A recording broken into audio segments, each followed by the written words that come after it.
Alright, magandang araw po sa inyong lahat mga kababayan. Batang Maynila to, it's diretso na tayo dito sa ating pag-uusapan. Ang nakikita nyo sa screen mga kababayan ay walang iba kundi si Toby Chanco.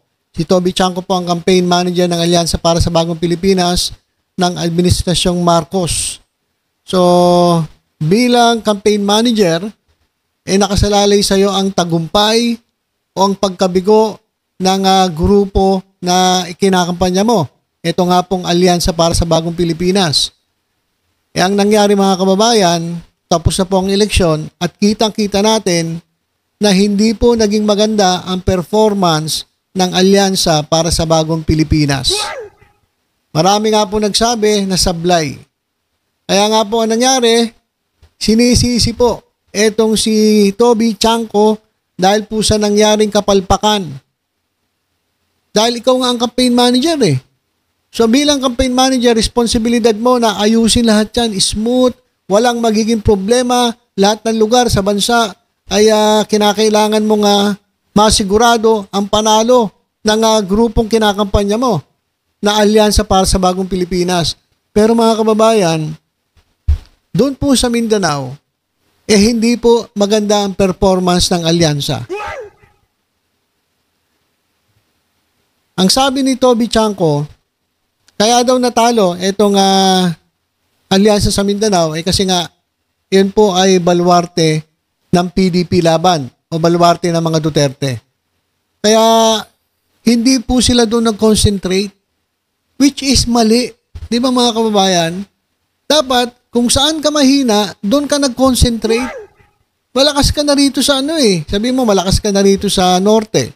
Malakas ka na dito sa Luzon.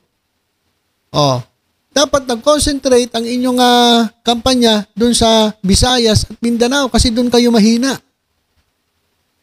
Ang dahilan ata mga kababayan nandun ang PDP laban, ba't ka pa doon mga kampanya? So talagang nagka-problema po etong kampanya dyan po sa Mindanao. At ang naging resulta ay halos wala pong pumasok na kandidato ng Alyansa dyan po sa Mindanao. Meron pa isa-isa. Pero talagang ang malakas po ron ay yung etong PDP laban. Ngayon, isinisisi po dito kay Toby Chanco.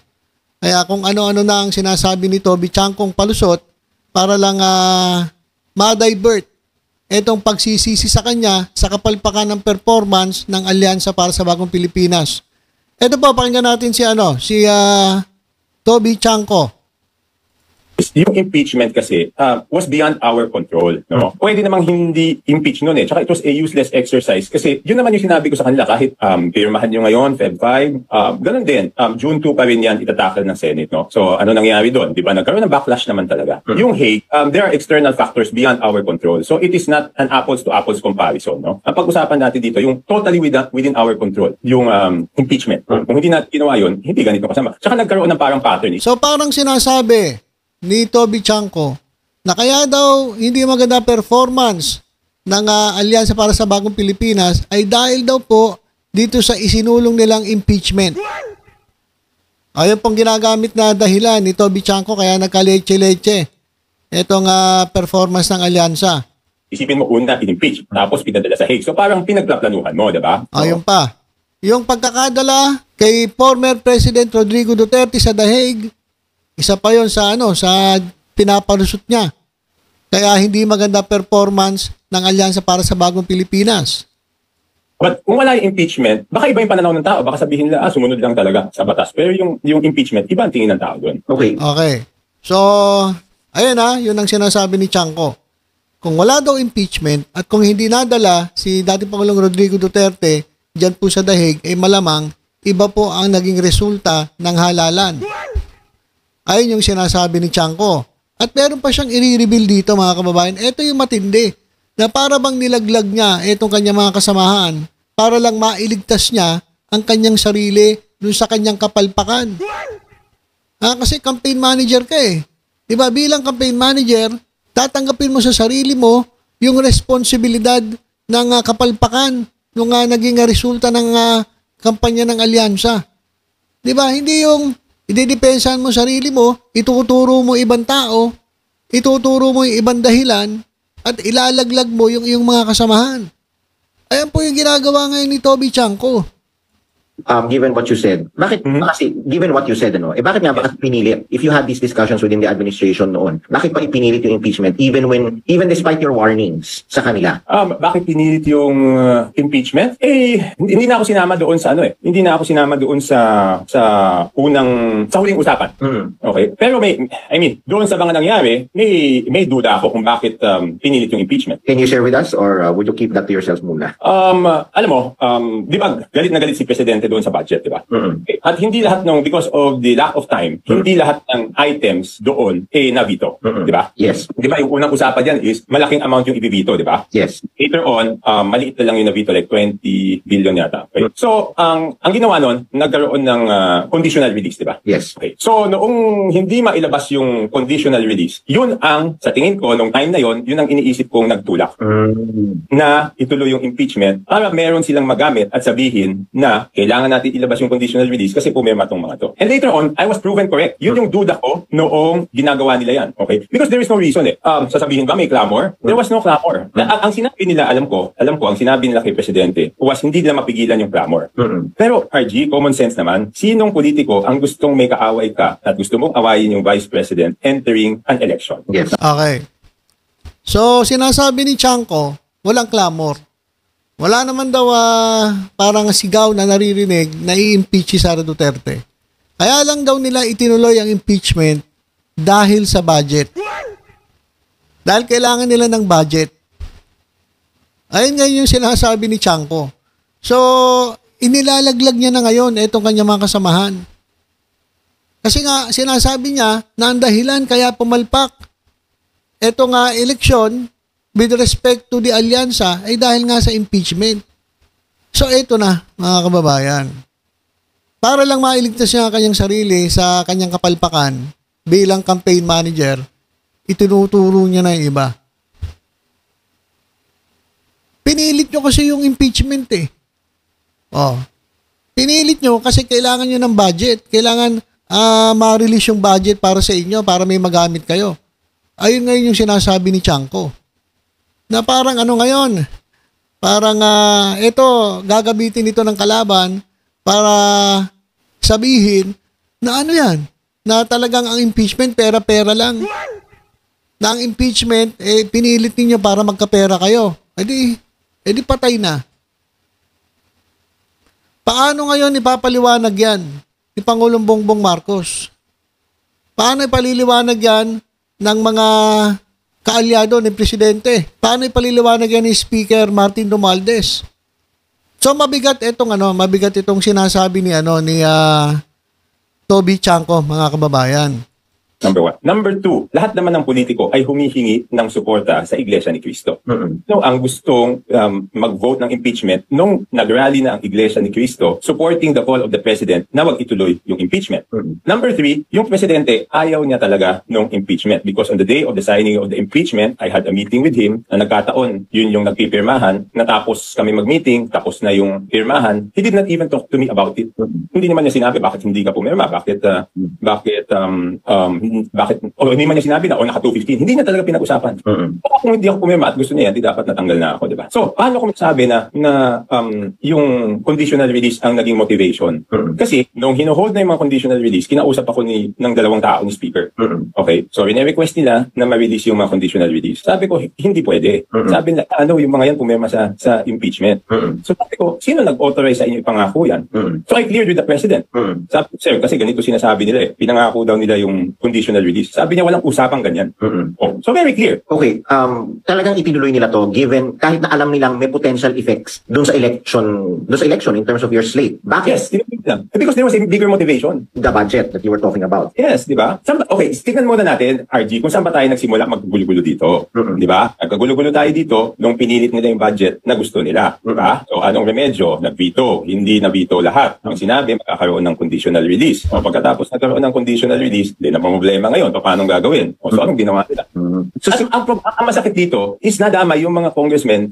Di ba, openly naman, yung mga hindi pumirma, sinabi naman nila yung consequences. Yung mga pumirma, anong sabi nila? Sinabi naman nila yung reason bakit sila pumirma, di ba? Yes. Yung sinasabi ko, hindi invento yan. Diba? Yung sinasabi ng mga congressman na pumirma at yung mga sinasabi ng congressman na hindi pumirma just validates what I am saying. Yes. Di ba? Yes. Sila mismo nagsasabi, yung mga pumirma pag nagpaliwanag sila, bakit kami pumirma? Kasi ipitin po yung pondo namin. Yung mga hindi pumirma, ano sabi nila? Inipit kami. So how can there be a clamor when there was pressure? Okay. Sorry. So, sino ang nagpilit nitong impeachment at the expense of your election slate? Sino ba pwede magpilit? Alam ka pwede ba itong mangyari nang hindi alam ng leadership ng House? You're talking about the speaker. Yung leadership, sila nanahan dyan. Wala nga kasi ako doon nung pinag-usapan, di ba? Hindi na nila ako sinama. Because they know from the very start, hindi talaga pabor sa impeachment, no? When you brought this up with the President, itong mga warnings po ninyo, anong naging reaction ni Presidente? Hindi, okay, ganito. Ang sinabi ko lang, nung the day of the nagpipirmahan, sinabi ko lang sa kanya na hindi dapat pirmahan. Sabi naman niya talaga, hindi naman talaga dapat matuloy.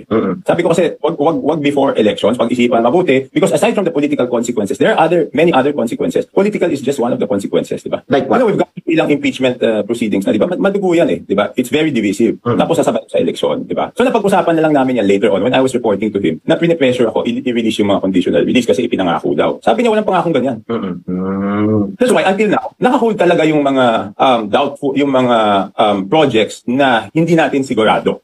So ngayon, may pressure na naman na gusto nila ma-release yung mga conditional release na yun. So all this considered is what led you to the conclusion na self-inflicted yung pagkatalo ng administration slate. I'm not saying self-inflicted totally. Okay. Yung Mindanao kasi makikita mo yung boto nung administration doon ng opposition doon. Mga 90+%, di ba?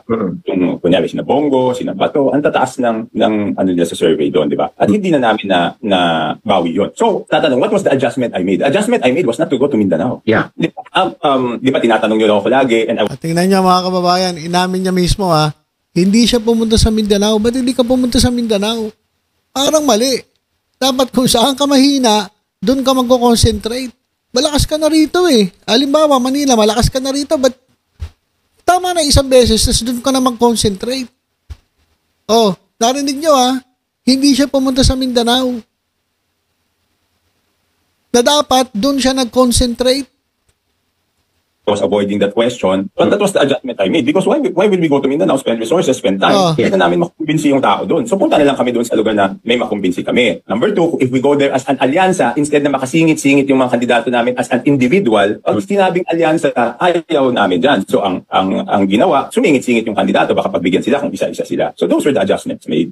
Sir, so now that tapos na yung election and you're already doing a post-mortem of the campaign and what happened, and going into the 20th Congress. So sa tingin nyo ba, paano magiging itsura ng 20th Congress given itong ganitong klaseng sitwasyon? I don't know. It would be up to the members if they want to continue with what was the previous, what is the present 19th Congress, or they want things differently. That's up to the members naman. It's not up to me. Okay. But isn't usually the speaker the vote of the president or the choice of the president? Okay. Siyempre, we shouldn't take away naman the will of the congressmen, di ba? Lalo na in this after this election na nakita nila yung backlash, di ba? So they will have to vote and they will have to think of what is good for the country and what is good for the institution, di ba? Ang kailangan lang naman doon is supportive of the legislative agenda of the president.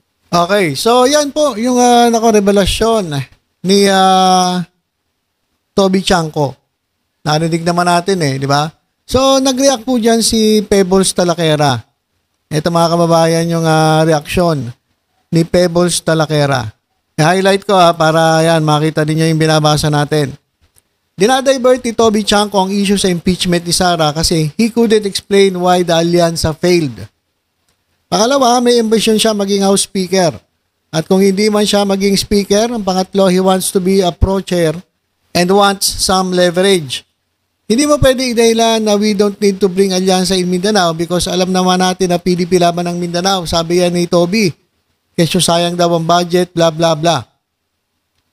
Ito pa. Hindi ba dapat mas focus sa lugar kung saan mahina ang kandidato? Tama. Yung nga din sinabi ko, kung saan ka mahina, dapat doon ka mag-focus, doon ka mag-concentrate. Bakit? Porque na doon yung PDP laban, hindi ka napupunta. So, palpak. Anong klaseng strategy yan na dahil sa malakas ang kalaban sa isang lugar ay hindi na dapat puntahan? At kaya natalo sa Mindanao ay dahil nilagdameo ang Mindanao. Matagal lang tinatrabaho nilagdameo ang Mindanao. Usapan nyo na yan eh. Even sa Nabotas.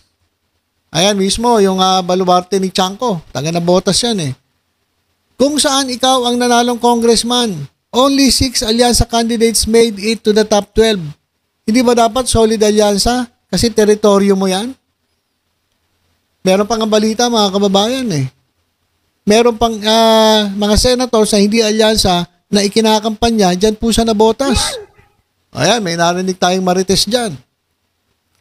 Hindi mo matanggap na pumalpak ka kasi wala naman talaga sa campaign ang focus mo. Ang focus mo is to have power in Congress. Ang sisihin na naman ang presidente. At dahil sa sinabi mo na yung impeachment ang isa sa problema, syempre pupurihin ka ng mga kalaban. Pinost na namin yung sample ballot sa Cavite na pinabubura ni Emerald. Ang nakalagay sa sample ballot puro PDP Laban at si Bong Revilla lang. And alam nyo yon. O tanggapin mo na lang, napalpa ka. Naloka ako na ikaw pala may hawak ng budget. Little President o chururot. O eto yung naging resulta po dyan sa Nabotas. Na bilang campaign manager, dapat solid po ang alyansa dyan sa kanyang lugar. Pero lumabas dito, tingnan ninyo. Sino-sino lang ang pumasok na alyansa? Tito Sen, Erwin Tulfo, Ping Lacson, Cayetano, Benhur Abalos. O 5. Ang number 1 pa dyan sa Nabotas na lugar niya, si Bongo. Pangalawa si Bam Aquino. O, tapos Tito Sen, Tulfo, Lacson, De La Rosa, Tulfo, Ben Bitag, Cayetano, Aimee, Bosita, Abalos, Benhur. O. So, ito lang naman ang masasabi ko kay Toby Chanco. Sir, aminin mo na pumalpa ka. Imbis na ilaglag mo yung iyong mga kasamahan, magturo ka at magdahilan ka, dapat aminin mo na lang na talagang palpak ang paghabak mo bilang campaign manager ng Alyansa para sa Bagong Pilipinas. Yun na lang. Kasi, ang nangyayari, imbis na makatulong ka sa gobyerno, mas lalong sumasama ang imahe ng gobyerno sa pinagsasabi mo. Meron ako nabalitaan kasi sabi nga ni Pebos gusto maging speaker pero fake news daw po fake news ang lumalabas sa balita, napapalitan ni Chanco si Speaker Romualdez sa pagiging speaker. Chismis lang daw po yan, fake news daw po yan. Kaya ayan po mga kababayan, ang tanong, nagkakagulo na ba ang administrasyon? Nagkakawatak-watak na ba? Kasi ito si Chanco kung ano-ano na ang pinagsasabi. At yung pinagsasabi niya, gusto niya i-redeem yung kanyang sarili, isisi sa administrasyon, at lumalabas, pumapangit pa ang imahe ng administrasyon. Kaya ako may payo kay Presidente Bongbong Marcos, Sir, Mr. President. Nako, tingnan niyo po yung mga taong nakapalibot sa inyo. Dito po kayo masisira, Mr. President, sa mga taong nakapaligid sa inyo. Hindi nyo alam, tinatraidor na kayo ng mga yan. Kaya sana, tingnan nyo po kung sino talaga ang tapat sa inyo at yung traidor sa inyo. Kasi baka ito po yung maganda dahilan para bumagsak ang inyong administrasyon.